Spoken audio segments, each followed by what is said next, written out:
Do you remember the catchy jingles that lingered in your head for days on end?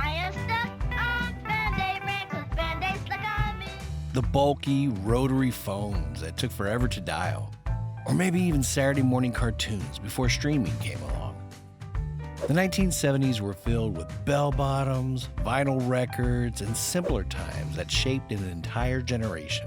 The smell of mimeograph paper in the classroom, riding our bikes until the streetlights came on. So many things to remember.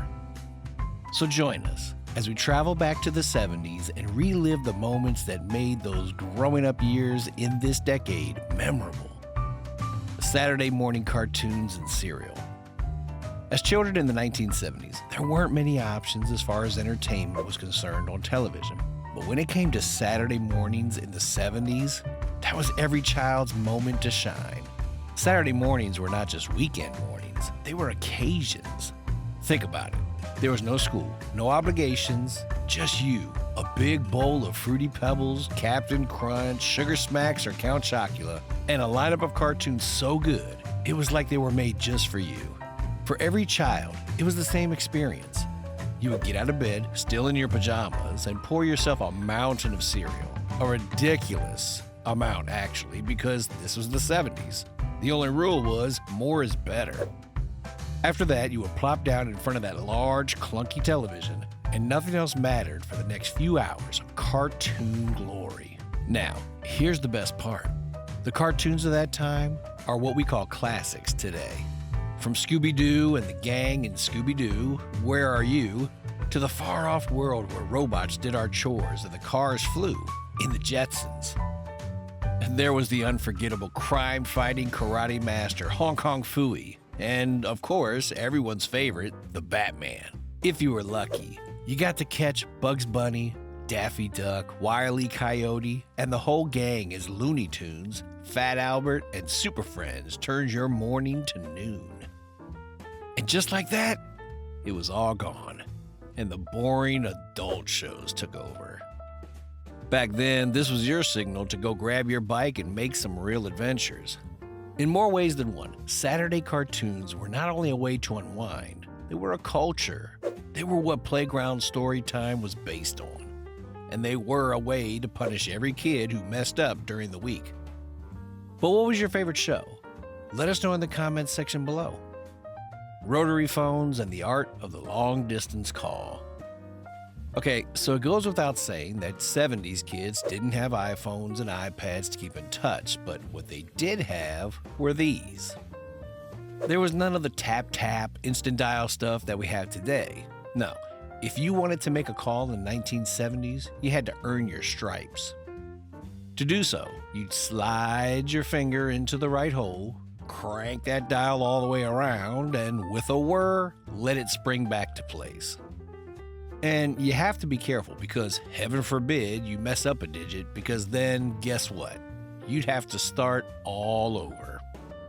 And maybe the wildest of all calls that every kid and teen can relate to were long-distance calls.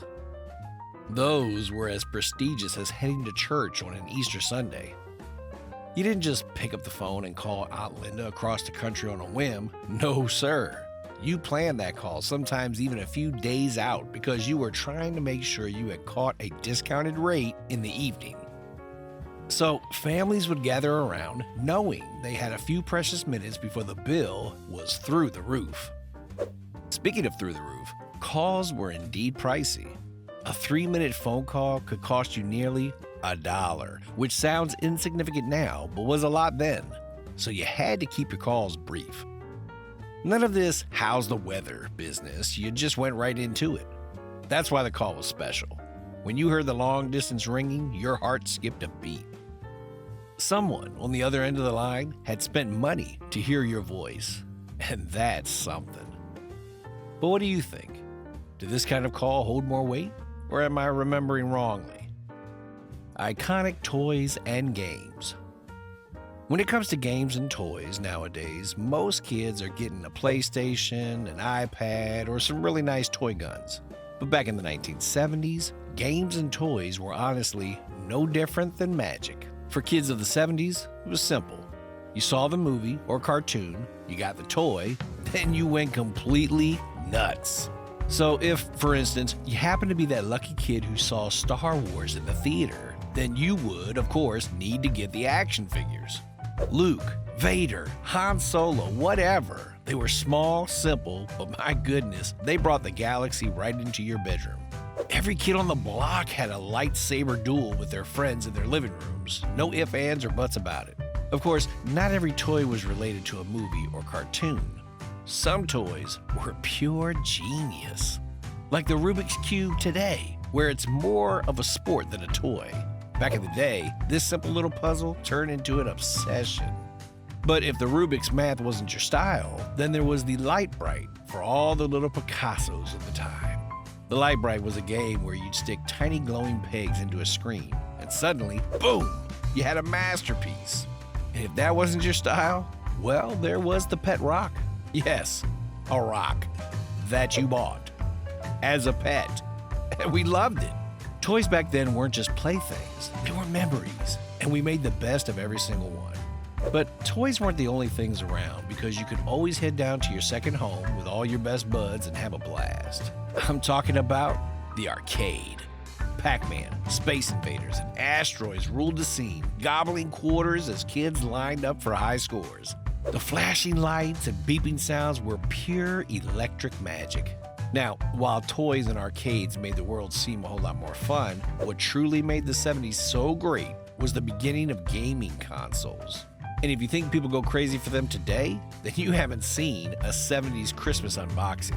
I mean, then the Atari 2600 was the definition of a Christmas gift jackpot.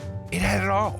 Pong, which is a masterpiece, and even Space Invaders, bringing the arcade to your house. And let me tell you, it was mind-blowing. But what we want to know is, what was your favorite toy or game as a kid? Let us know in the comments section below. And while you're at it, why not give this video a like? All done? Great. Let's get to the next thing on our list. Drive-in theaters and summer blockbusters. Okay, so there's no argument that movies today have bigger budgets, better effects, and all around amazing. But if you ask a 70s kid, they will tell you that you missed out on the golden age of movie magic.